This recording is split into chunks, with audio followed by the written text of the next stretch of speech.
This used to be an access to a picnic area in the backwoods here, and a small walking trail to cut through to the other side where the creek beds are. Over the years, it's not been maintained, there's overgrowth, but this would be a great way if in the future we could have the police actually do the occasional patrol to cut through. It's hard for them to walk 200 yards all the way around when they could just walk 30 yards in here from the parking lot to get to the area where kids are having illegal bonfires, doing all sorts of drinking and some drugs and stuff like that.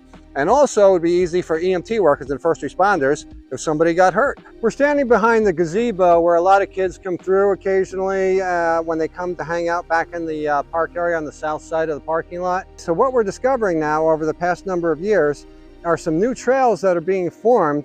You got a trail right here where they hang out just in a bunch of the bushes and trees right here. You can probably see it through the film. So the more trails they make, the less trees that'll grow. It's not natural, it's not safe, and that's what we want to see, is this park lasts for generations so everybody can use it.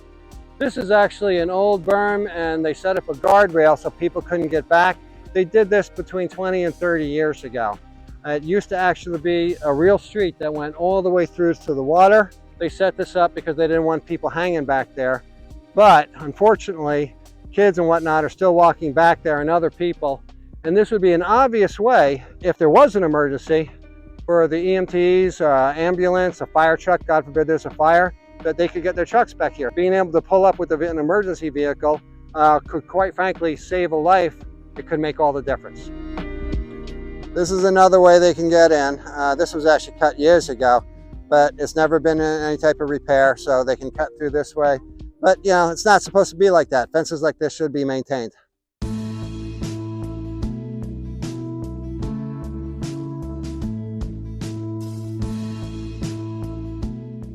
These are the indigenous evergreens I've been talking about. These are fresh cuts of old pine cedar growth. The stuff that takes 50, 100 years to grow back. They're going to kill the trees they cut them from. So this is exactly what we're trying to avoid. Now they're actually doing this so they can get back here easily to the bare open area where they hang out and have fires. And if you walk with me, you can see where it's been cut down off the trees. These trees are going to likely die.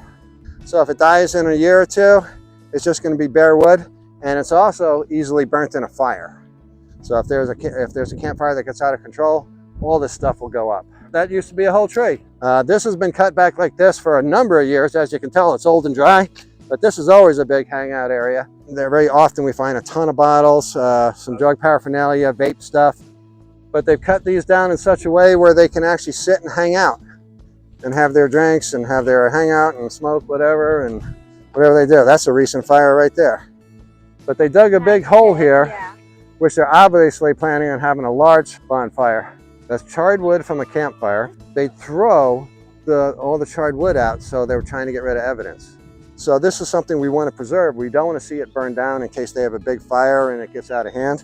One big fire, if it really spread, it would destroy the whole area, and then who knows what they do with the park then. So all this has been cut back as an area for them to hang out. I hope those trees survive, but it doesn't look good.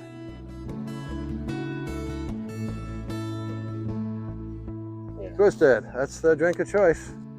Plastic doesn't give up. That's the stuff that gets in the soil and it stays here forever. All right, this is a new tree.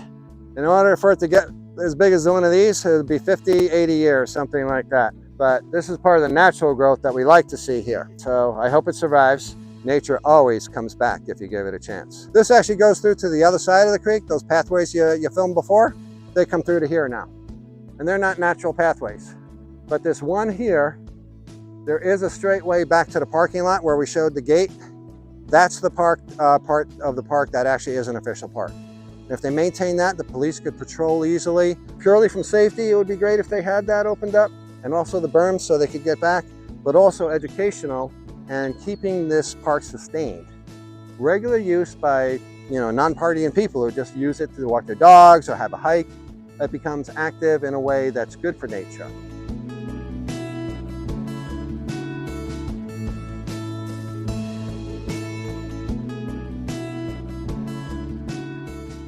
This is the normal cut through to the gazebo and the gazebo to the parking lot.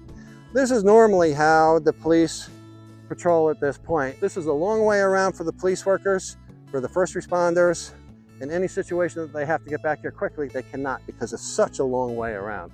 So they don't do it as often. The kids cut through here sometimes just to cut off that point there because sometimes it's very high tide. So they'll cut through here, or sometimes they'll party right here and throw all their remnants and liquor bottles and stuff like that up in this area. This is actually an area where we tend to find needles and stuff right up here.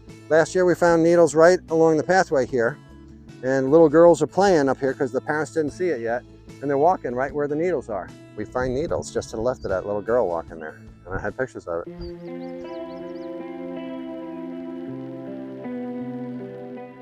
This is the area where kids tend to have campfires very often in the summertime. A lot of cuttings, you've already seen what they're doing. It looks like they're preparing for another big campfire in Hardy. Any amber from a campfire or even an old campfire from hours ago could be blown across here very easily, and this whole area could take off and destroy the entire wildlife system here. And there's not much the fire department could do about it. The odds are that if they continue to have campfires, that a fire will happen. It won't be if, it'll be when. We'd like to speak to the town about it, the fire department, and different departments that could maybe we can find a solution and stop the kids from hanging out here having campfires.